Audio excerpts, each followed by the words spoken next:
Bien, merci, Monseigneur Toussaint, pour ces paroles combien profondes. Ce que vous avez dit a été déjà mis en œuvre par les missionnaires, par les religieux. Et aussi, ici nous avons le témoignage de sœur Anna Gossion, religieuse de Saint-Joseph de Guigny. Les sœurs de Saint-Joseph de Guigny sont une congrégation religieuse féminine, enseignante et hospitalière de droit pontifical. Congrégation fondée en 1807 par la bienheureuse Anne-Marie Jaoué en France. Et cette congrégation est parmi les premières congrégations venues au Congo pour annoncer la bonne nouvelle. Alors nous allons vous ouvrir les oreilles de notre cœur pour écouter le témoignage de la sœur Anne Gossion. Ma sœur, à vous la parole.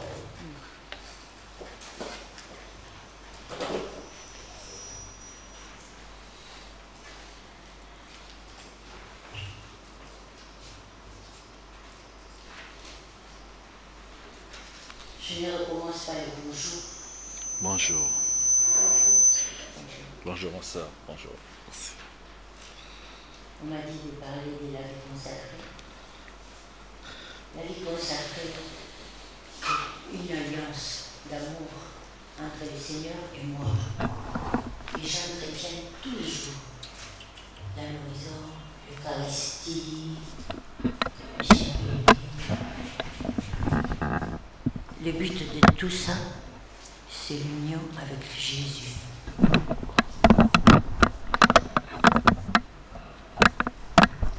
Cette alliance, je l'avais appris, tout ce que je l'ai appris, je l'ai reçu de Nazareth. Et ça, je l'ai appris de Père Yves Simons, un jésuite belge né à Kinshasa, qui me disait chaque fois, Anna, garde toujours l'alliance avec ton Jésus. Ne te distrais pas, même si tu as beaucoup de choses à faire. De temps en temps, plonge dans les tréfonds de ton cœur et ressors de là-bas rafraîchi. Toutes sortes de choses que j'ai fait en dehors de la prière, je les fais avec lui et comme lui. Je suis arrivée ici le 4 octobre 1974. La responsable de ma communauté m'avait conduit à l'hôpital voir le docteur Benoît Loembe, un homme de bien. Jamais, là-bas il n'y avait pas d'ordonnance. Et ensuite, il m'a conduit voir le cardinal, le bon cardinal. Il m'a reçu, il m'a dit, tu peux venir ici quand tu veux. C'était le cardinal, c'était surtout un père. Je suis allée le voir 2 fois. Sans protocole, j'allais là-bas, je faisais comme ça. Je montrais mon nez, il me disait, maman, rentre. Bon. Je suis restée après 43 ans à l'hôpital, parmi les petits Congolais. J'étais, et parmi les mamans. Ces moments, j'étais dans une école, j'apprenais beaucoup de choses d'elle. Une des mamans, qui s'appelait José, avait son enfant gravement malade avec un syndrome néphrotique. Je s'appelais Christophe. Et il a passé 3 mois à côté de son berceau sur un tabouret. Quand je rentrais le matin, je disais, José, tu es fatigué? Et elle me disait, jamais, c'est mon enfant. J'étais aussi à l'école avec mes infirmières. Mon amie Rebecca, une protestante, qui est maintenant au ciel. Le directeur Otsiki m'a dit, sera la première Rebecca pour voir si elle a les qualités pour travailler en réa avec toi. Elle était magnifique.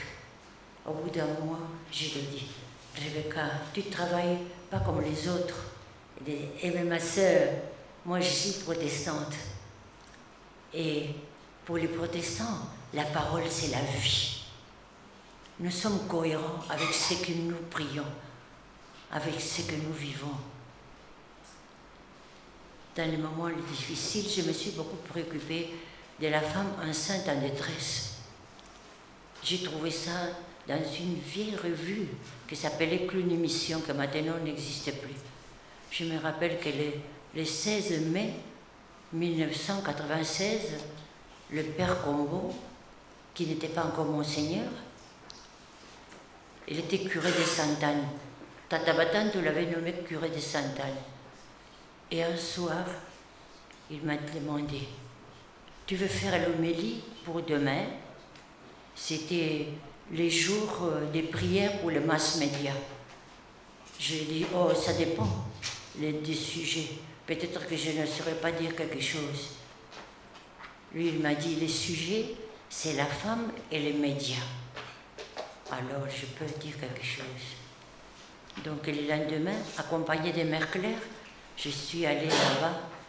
J'ai parlé de la valeur sacrée de la vie, de la force de la femme, de la parole de la femme, de sa beauté, de faire bon usage de tout ça. Et en sortant, un groupe de personnes m'a dit, nous voulons te suivre, nous allons travailler avec toi. Il y avait là-bas le docteur Théophile Batsimba, le docteur Franck Mboussou, la sage-femme Chantal. Je crois que l'aumônier de l'hôpital, c'était l'abbé Mathieu. On avait déjà beaucoup travaillé pour la défense de la vie. J'ai une dévotion spéciale pour les nouveau-nés. Ils sont l'avenir de notre pays. Tata Batante m'avait fait un peu poireauter pour signer les statuts. Il voulait me mettre à l'épreuve. J'allais souvent chez lui. Après, la mère Brigitte me disait, laisse tranquille ton évêque, laisse tranquille, laissez-le respirer. Je disais, non, je ne peux pas laisser tranquille mon évêque. L'église, c'est une mère. Et la vie doit jaillir dans l'église. Enfin, un jour, il m'a donné rendez-vous. En sortant de l'hôpital, je suis allée là-bas, directement. J'étais seule avec Théophile Batsimba, le pédiatre. Il nous a reçus, c'était déjà 20 heures. Il a lu tous les statuts, tous les règlements intérieurs. Enfin, il a signé. Et quand il a signé, il a dit les tampons. Il a dit à son secrétaire, Théophile, apporte-moi les tampons. Et les tampons étaient secs.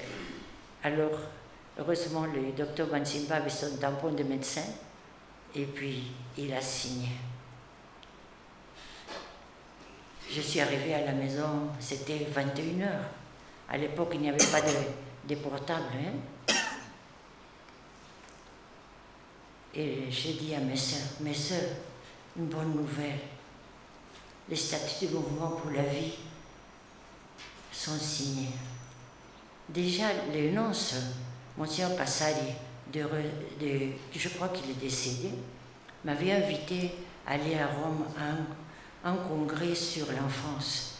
Et là-bas, j'ai profité pour aller à l'Académie pontificale de la famille et de la vie. Et le monseigneur Chrétien, j'ai dit, je vais vous donner ça. Il m'a dit, oui, tu peux me donner ça, mais avant que l'ordinaire du lieu ne signe, je ne peux pas signer. Bon. Alors, à travers ombre et lumière, la vie est passée. La vie est passée vite, hein? Mais ce qui donne la joie et la paix de vivre, c'est de rester dans la vérité, dans l'honnêteté. C'est ça. L'autre jour, le vicaire, non, avant ça, étant encore au 4e étage, il y avait une maman qui était enceinte avec un enfant qui avait la rougeole. À l'époque, la rougeole, c'était mortel.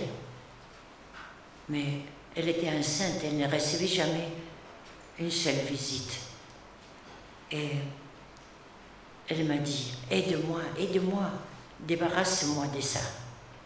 Alors je lui ai dit, je vais t'aider, mais pas comme tu penses. Finalement, la maman est montée au 5e étage, elle a accouché, et quand elle a terminé, 2 heures après, on m'a rendu la maman et l'enfant. Au bout d'1 an, l'enfant de la rougeole s'est tiré d'affaire, et puis ils sont venus pour me remercier. La maman venait avec une main de banane, et je lui ai répondu, « Oh, c'est bien, l'enfant qui avait maintenant 1 an, il commençait déjà à marcher. » Et je lui ai demandé, « Comment s'appelle ton enfant ?»« Mon enfant s'appelle comme toi. »« Ah, il s'appelle comme moi ?»« Oui. » « Et c'est comment mon nom ?» Il me dit, « Il s'appelle Nani Telamio. » Et qu'est-ce que ça veut dire? Il m'a dit, « Seulement toi as su écouter ma souffrance. » Et petit à petit, le mouvement pour la vie s'est mis en route. L'autre jour, le 3e jour de la session de l'ouverture, quand il n'y avait pas de délestage, j'ai suivi tout ça par YouTube. Le père vicaire et le père Vincent, il est là. Le père Vincent, le 3e jour de la session d'ouverture, il nous mettait en garde contre les dérives des mouvements d'apostolat, le syncrétisme, le gna-gna-gna de l'argent. Bon, je me pose la question, attention, est-ce que la vie consacrée, Kébar, n'est pas à l'abri de tous ces graves erreurs? Si nous vivons pour les seigneurs. Si nous mourons pour les seigneurs. Dans la vie comme dans la mort, nous n'appartenons qu'à lui. Il est mon amour, il est ma joie. Mes frères, la vocation, c'est beau. C'est quelque chose de formidable. Il nous regarde tous les jours en souriant et nous appelle par notre nom. Par notre nom. Lui, Antoine, Divine, il nous appelle par notre nom. Adéline, Viviane, il nous appelle par notre nom. Il nous regarde tous les jours aux yeux. En souriant, il nous appelle.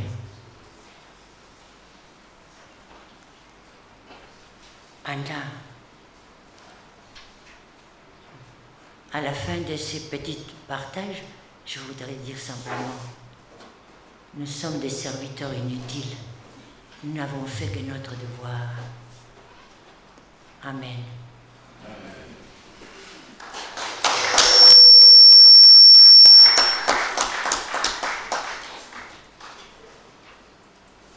Nous étions à l'écoute de l'expérience abbatiale. Je vous ai balancé le thème de la sœur Hannah pour que, en l'écoutant, pour que, en suivant les messages de cette propos, nous devinions ce qu'elle avait à nous dire. Alors, la vie consacrée, comme elle nous présente la vie consacrée, c'est vivre l'Église, et l'Église est humaine. Et l'Église doit jaillir la vie. Voilà. La sœur Hannah est au Congo depuis le 4 octobre 1974. Donc, elle a consacré toute sa vie ici au Congo. Et sa première mission, c'était à l'hôpital pour soulager les malades. Elle a rencontré les aînés et témoins de notre église, le bon cardinal Émile Biaïda. Elle a aussi rencontré Monseigneur Ernest Kombo. Elle a non seulement donné, soulagé les malades, mais elle a aussi appris beaucoup des malades. Et la sœur disait, j'ai une dévotion particulière pour les nouveaux-nés, voilà, qui sont l'avenir de l'humanité. Et voilà, la sœur est aussi active dans le mouvement pour la vie. Nous avons besoin des figures exemplaires. Nous avons besoin de l'exemplarité des religieux, de tout le monde, des chrétiens. Donc la sœur nous disait, l'important c'est de rester dans la vérité, de vivre l'honnêteté. Voilà, ça c'est une dimension importante. Nous saluons ici la présence des novices de l'internoviciat et leurs formatrices qui sont venus écouter ce témoignage de la sœur Hannah. Donc nous sommes heureux de les avoir au milieu de nous. Après ce témoignage qui est un exercice spirituel, nous allons passer à l'exercice intellectuel. Nous allons inviter ici le père, l'abbé Nazaire Mabanza, pour sa conférence. La conférence de l'abbé Mabanza est intitulée « La vie consacrée et les défis de l'inculturation ». L'abbé Nazaire Mabanza est prêtre de l'archidiocèse de Brazzaville. Il est docteur en théologie systématique, professeur de théologie systématique au grand séminaire cardinal Émile Biaïda. Il est également chercheur associé à la faculté de théologie des Jésuites d'Afrique et de Madagascar sur le campus d'Abidjan. Il est membre du groupe des théologiens, il est groupe des théologies africaines et afro-descendantes. À l'heure actuelle, le docteur Nazaire Mabanza est directeur de l'Institut supérieur catholique Mater Dei de Brazzaville et responsable du secrétariat Afrique de la fraternité spirituelle de Notre-Dame de Montlujon. Enfin, il est particulièrement préoccupé par les questions qui abordent les enjeux du christianisme et la théologie africaine, son impact dans l'Église et la société. Père Mabanza, nous vous invitons à prendre... Le Père Mabanza, c'est là ici.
Merci pour la parole accordée. Excellences, nos pères archevêques et évêques, nos seigneurs les vicaires généraux, chers confrères prêtres, chers religieux et religieuses, chers novices, distingués invités, chers frères et sœurs dans le Christ. En prenant la parole devant cette auguste assemblée, permettez-moi tout d'abord de vous adresser avec déférence mes salutations les plus respectueuses. Chacun de vous, distingué par son rang et son titre, mérite une reconnaissance particulière.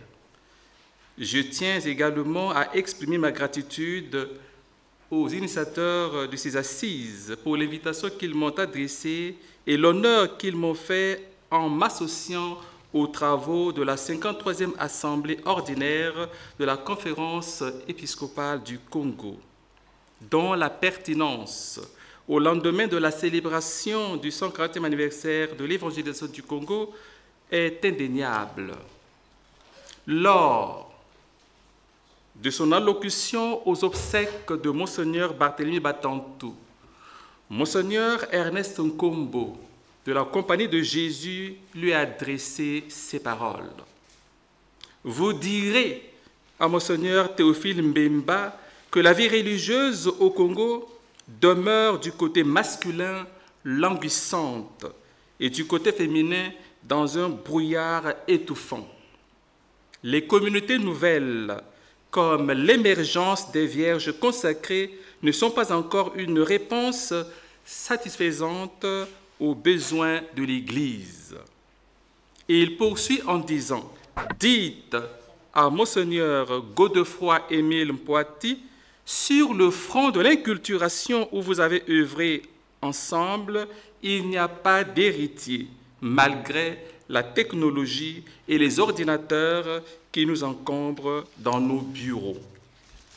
Ces déclarations sont restées inaperçues parmi les théologiens congolais. Nous saluons au passage le théologien congolais Étienne Bakissi, qui a publié en 2021 un ouvrage intitulé « L'inculturation au risque de l'interprétation ». Nous ne souhaitons pas ici discuter de la véracité ou de la pertinence des propos de Monseigneur Ernest Nkombo. Comment l'inculturation de la vie consacrée au Congo-Brazzaville a-t-elle intégré les valeurs ancestrales tout en ouvrant la voie à de nouvelles expériences religieuses pour répondre aux défis contemporains de l'Église, de la société et de la mondanité? C'est la question qui hante nos pensées.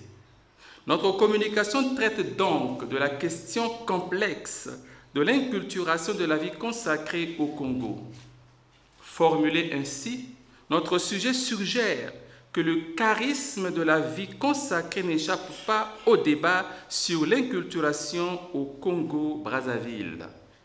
Comme dans d'autres régions d'Afrique, l'inculturation de la vie consacrée vise à intégrer les valeurs culturelles locales dans la pratique religieuse. Ce n'est pas une concession, mais un droit et un devoir inhérents à la mission de l'Église. Pour Engelbert Mveng, l'inculturation est une question d'authenticité et de vérité. Elle révèle l'expérience chrétienne dans son infinie richesse que ni l'Orient ni l'Occident n'ont épuisée et qui reste ouverte de manière inédite et originale à tous les peuples du monde. Dans cette logique, l'Église, famille de Dieu, au Congo-Brazzaville, se doit de relever le défi, les grands défis de l'évangélisation en profondeur qui intègrent les richesses des traditions ancestrales par le moyen de l'inculturation. Il ne s'agit pas, selon le Saint-Pape Jean-Paul II, d'une simple adaptation extérieure. En effet, l'inculturation signifie une intime transformation des valeurs culturelles par leur intégration dans le christianisme et l'enracinement du christianisme dans les diverses cultures humaines.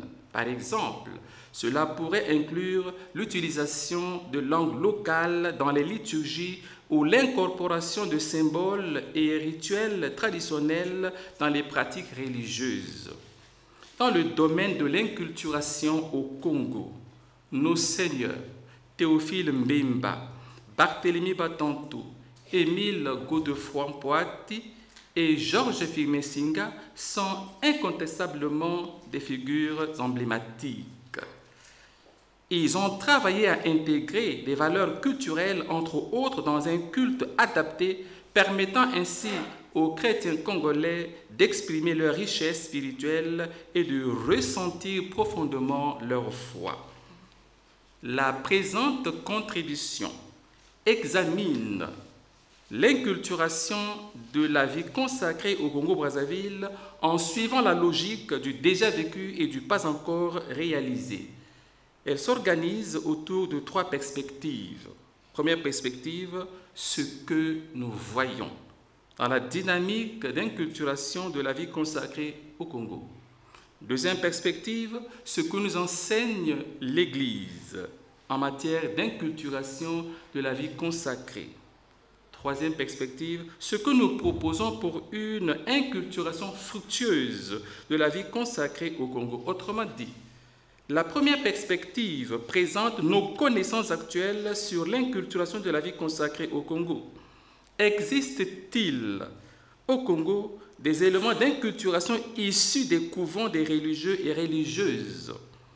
Comme le rappelait le cardinal Maloula d'heureuse mémoire, si l'Église en Afrique doit être africaine, la vie religieuse en Afrique doit également devenir africaine. La deuxième perspective explore l'enseignement de l'Église sur l'inculturation de la vie consacrée. Enfin, la dernière perspective propose des pistes ou mieux des orientations théologico-pastorales pour une inculturation profonde, originale et pertinente de la vie consacrée au Congo. Les intellectuels communautaires maliens disent « Où est présente une chèvre, nul n'a le droit de bêler à sa place. » Bien que n'appartenant pas à un ordre religieux, j'interviens ici en tant que théologien, c'est-à-dire comme chercheur constamment préoccupé par la question de la démonstration de l'identité théologique du Congo-Brazzaville, aux côtés des grands théologiens comme Bienvenu Mayemba, jésuite congolais de la RDC, et le théologien Jonas Koudissa du Congo-Brazzaville. Le théologien interroge plus souvent qu'il n'affirme, ou pour être plus précis, ces affirmations sont empreintes de provisoire, comme le disait le grand Saint Augustin. Cherchons comme ceux qui doivent trouver et trouvons comme trouvent ceux qui doivent chercher encore, car il est écrit « Celui qui est au terme ne fait que commencer ». Première perspective, les congrégations religieuses et l'option de l'inculturation au Congo. Lors de la session plénière de la conférence épiscopale du Congo, qui s'est tenue du 27 avril au 3 mai 1997, Monseigneur Ernest Nkombo, en tant que président de la commission des religieux, a déclaré « En 1986, à toutes les congrégations religieuses œuvrant au Congo, nous avions posé 4 questions précises. La première question, comment se pose pour vous le problème de l'inculturation de la vie religieuse au Congo? Deuxième question, comment voyez-vous le mouvement vocationnel? Troisième question, les relations des responsables religieux avec l'épiscopat congolais. Quatrième et dernière question, est-il raisonnable de promouvoir dans chaque diocèse une congrégation religieuse autochtone?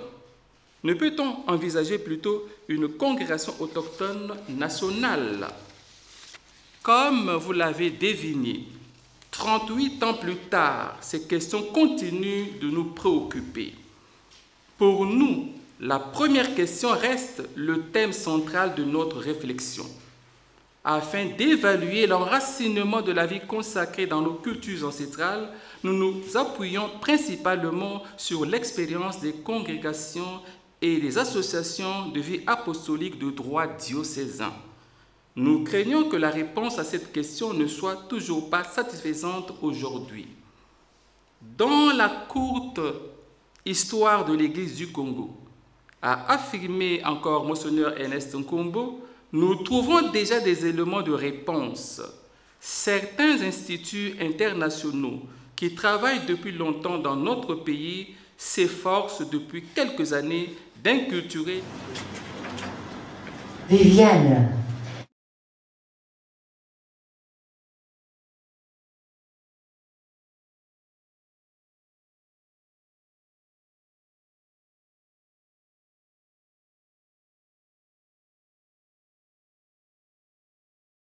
Comme pour les congrégations féminines du droit diocésain, nous avons retenu, vu le temps qui nous est imparti, le pagne et le foulard comme éléments d'inculturation.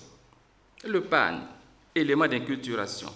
Le pagne de la maman africaine devient par sa signification et sa modestie signe de consécration totale à Dieu de la religieuse congolaise. À travers cet habit, c'est l'Afrique, avec sa culture, que la religieuse africaine entend porter à Dieu pour sa communion radicale aux valeurs du royaume et pour le développement d'un humanisme africain et chrétien. Nos sœurs, nos religieuses congolaises portent 2 pagnes. Que peut signifier alors le deuxième pagne? Le deuxième pagne signifie est le signe du respect, du service et de la dignité de la femme congolaise.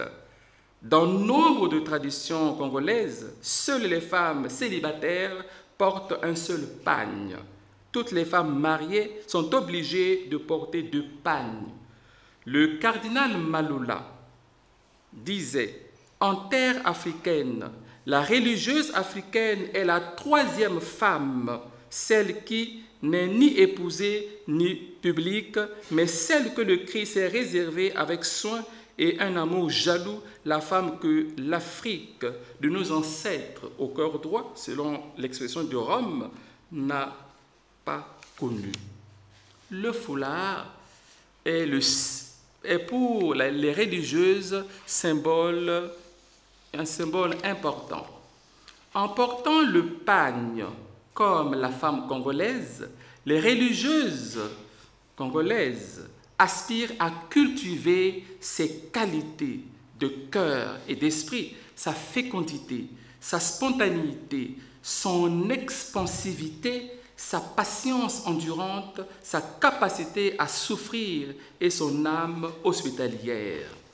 Les religieuses de Notre-Dame du Rosaire du Congo, les sœurs servantes de Cana, les sœurs oblates apostoliques de Notre-Dame de Lourdes, les vierges consacrées, disons toutes les sœurs des instituts internationaux sont unanimes sur cette question.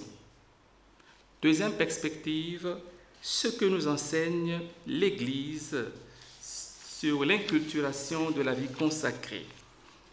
Ici, nous avons retenu 3 textes majeurs du magistère ecclésial qui traitent de la question de l'inculturation de la vie consacrée depuis le Concile Vatican II jusqu'à aujourd'hui. Il s'agit du décret Perfecte Caritatis et de l'exhortation apostolique post-synodale Vita Consecrata et enfin de l'instruction Repartir du Christ. Le décret Perfecte Caritatis sur la rénovation et l'adaptation de la vie religieuse dans les différentes églises et cultures humaines contient l'enseignement du Concile Vatican II sur l'inculturation de la vie consacrée. Cet enseignement complète celui de la constitution dogmatique Lumen Gentium sur l'Église concernant la vie consacrée. Il se décline en 3 axes. Le premier concerne le renouveau et l'adaptation. Le deuxième axe porte sur le respect des cultures. Enfin, le troisième traite de la mission et de l'évangélisation de l'Église. Deuxième document, Vita Consecrata. Le synode de la vie consacrée de 1994 et l'inculturation, l'Instrumentum Laboris, a invité à prendre en compte certaines exigences essentielles comme la profession de foi chrétienne, l'intimité avec le Christ et la pratique des conseils évangéliques. L'exhortation apostolique post-synodale Vita Consecrata de Saint Jean-Paul II, qui traite de la vie consacrée et de sa mission dans l'Église et le monde de notre temps, affirme que la vie consacrée authentiquement vécue peut relever les défis de l'inculturation. Il encourage les personnes consacrées à respecter les coutumes locales et à évangéliser les cultures tout en vivant le radicalisme évangélique selon leur charisme. Dominique Nothomb ne manque pas de rappeler que la rencontre du don de la vie religieuse avec les cultures africaines ne doit pas aboutir à une modification des éléments essentiels de la vie religieuse. Troisième document, Repartir du Christ. Publié par la Congrégation pour les instituts de vie consacrés et les sociétés de vie apostolique, met en lumière l'inculturation de la vie consacrée à travers plusieurs aspects. Elle souligne la présence de la charité du Christ, indiquant que la vie consacrée est une manifestation de charité au sein de l'humanité. Le document incite sur l'importance de s'adapter aux différentes cultures tout en restant fidèle à l'Évangile. Il encourage les personnes consacrées à avoir le courage d'affronter les épreuves et les défis culturels en intégrant les valeurs locales dans leur mission sans compromettre leur identité spirituelle. En intégrant ces valeurs positives des cultures locales, les personnes consacrées peuvent mieux répondre aux besoins spirituels et sociaux des communautés qu'elles servent. Ces directives visent à promouvoir une vie consacrée qui soit à la fois fidèle à ses racines spirituelles et ouverte aux réalités culturelles contemporaines. Troisième et dernière perspective, orientation théologico-pastorale pour une inculturation de la vie consacrée au Congo-Brazzaville. L'inculturation de la vie consacrée en Afrique subsaharienne en général et au Congo-Brazzaville en particulier peut être comprise selon le théologien béninois Nathanaël Yaovi-Suédé de deux manières. La première serait la démarche par laquelle la vie consacrée s'enracine dans la culture et la vie de l'Église, famille de Dieu et des nations en Afrique. La deuxième manière, poursuit Yaovi-Suédé, désignerait l'inculturation comme le processus par lequel, à partir de la culture et des réalités spécifiques au milieu africain, au sud du Sahara, l'Église s'efforce de traduire sans rien rejeter des conseils évangéliques la sequela Christi, la finalité et les implications de la vie consacrée dans d'autres valeurs évangéliques. Ces réflexions ouvrent la voie à des pistes et orientations théologico-pastorales fructueuses pour une inculturation authentique et enrichissante de la vie consacrée au Congo, a déclaré le canoniste congolais, l'abbé Prosper Mesme Massengo, dans sa thèse de doctorat en droit canonique soutenue sous le thème « Les sociétés de vie apostolique et la vie consacrée à la lumière du canon 331, étude des oblates de Brazzaville ». Première orientation, inculturer la communauté, la vie de communauté. Comme le souligne Jean-Marc Ella, l'Église en Afrique doit se réapproprier les valeurs de la famille africaine pour incarner une véritable communauté de foi, de solidarité et de partage, en dépassant les réflexes ethnocentriques et tribaux. L'inculturation de la vie religieuse au Congo-Brazzaville se réalise et se réalisera de manière spontanée et réussie. Deuxième orientation, l'inculturation des conseils évangéliques. La tradition ecclésiale enseigne que les trois conseils évangéliques, la chasteté, la pauvreté et l'obéissance, sont en quelque sorte les signes de l'état religieux et de la sequela Christi. Certains aspects délicats de l'inculturation des conseils évangéliques restent des questiones disputati. Un théologien plus compétent que moi, Jonas Kudisa, explore dans le cadre de ses assises la problématique de la vie consacrée et des conseils évangéliques dans le contexte négro-africain. Inculturer la pauvreté. Je donne quelques pistes puisque le théologien Jonas Kudisa va reprendre cette dimension. Au lieu de parler du vœu de pauvreté, il serait plus simple, d'après nos recherches, d'utiliser le terme vœu de partage ou mieux vœu de solidarité, comme le souligne le théologien Engelbert Mbengue. La pauvreté en Afrique n'est pas seulement une question économique, mais aussi une question de dignité et de justice sociale. Inculturer la chasteté. Il semble aisé de parler du vœu de célibat consacré au lieu de vœu de chasteté.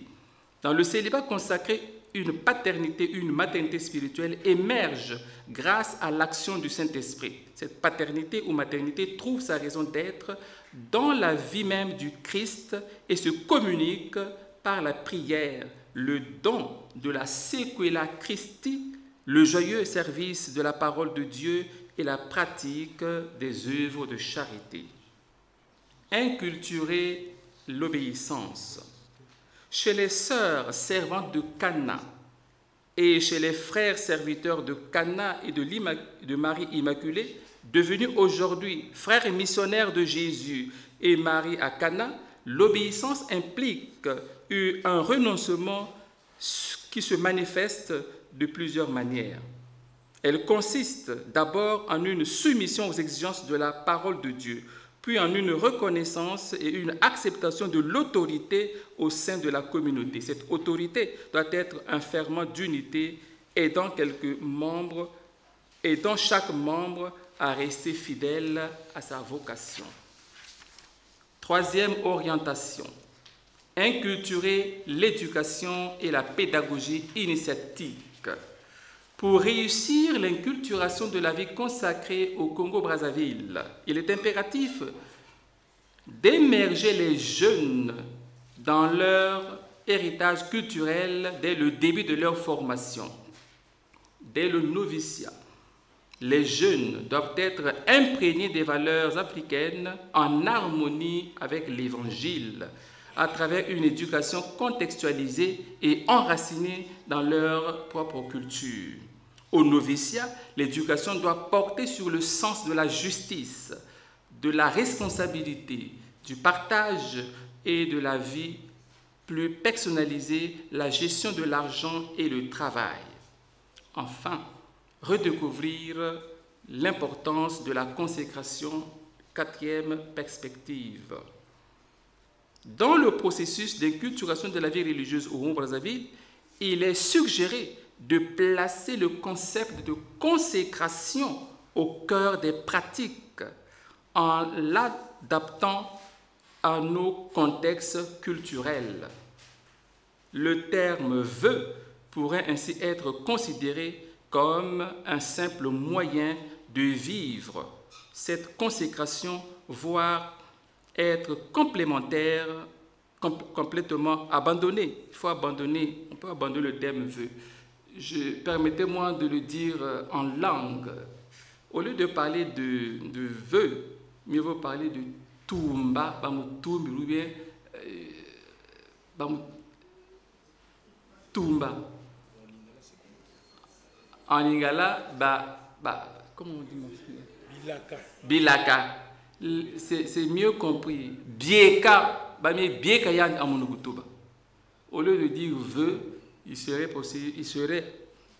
conseillé de parler de en lari, tumba, en lingala, amonugutuba, mais bieka yan. Enfin, nous allons chercher le mot approprié, mais la question ici, la problématique ici, c'est le mot veut, les chrétiens ne comprennent pas. Quand on dit, ne comprennent pas bien ce que nous prenons comme engagement. Mais il est mieux, selon d'autres chercheurs, de parler de consécration. Donc il s'agit ici de trouver le bon terme. Que veut dire, comment traduire le terme consécration dans nos langues? Mes connaissances en langue sont un peu limitées. Cinquième et dernière orientation. Pour cette dernière orientation, je m'inspire du travail d'un canoniste congolais qui est en Europe en mission. Cette dernière orientation concerne le respect de la charité et de la dignité de la personne dans le cadre du renvoi, je vais utiliser un terme plus catholique, de la réorientation de religieuses dans le contexte congolais. Lorsqu'on renvoie, lorsqu'on réoriente une religieuse, nous devons le faire selon le père Louté, parfait, avec le Chimuntu. C'est un travail qu'il a réalisé à Strasbourg pour l'obtention de son diplôme, pas de son doctorat, mais c'est un mémoire. Mes frères, nous voici parvenus au terme de notre présentation. Pour dire tout simplement que la vie consacrée, l'inculturation devient essentielle car elle permet aux consacrés d'intégrer les cultures à la lumière de l'Évangile. Pour dire de façon ramassée, nos valeurs africaines, nos valeurs culturelles, ancestrales, émondées, purifiées, assumées, portées à leur perfection par le Christ, deviennent des valeurs chrétiennes. Je vous remercie.